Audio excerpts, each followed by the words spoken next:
Dominic Roque at Bea Alonso masayang ibinahagi sa social media ang kanilang pag-aayos. Mga netizens kinilig sa balitang ito matapos malaman na nagkabalikan na ang sweet couple na ito. Hanggang ngayon nga, kumakalat pa rin sa social media ang pagbabalikan ng magkasintahang Dominic Roque at Bea Alonso na nauwi sa hiwalayan kamakailan lang na siyang ikinalungkot ng mga netizens.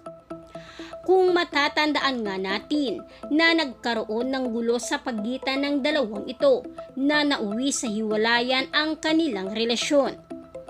Maraming fans nito ang nabigla at nalungkot matapos itong malaman na halos pinagkaguluhan ito sa social media dahil hindi nila sukat akalain na maghihiwalay pa ang magkasintahang gayong engaged na umano ang dalawang ito.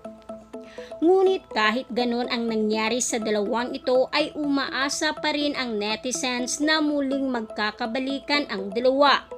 Lalo na ngayon kumakalat sa social media na nagkabalikan na raw ang mga ito at masayang magkasamang muli. Kaya't maraming mga netizens ang kinilig at nakaabang sa kanilang social media account, lalo na sa kanilang mga susunod na posts.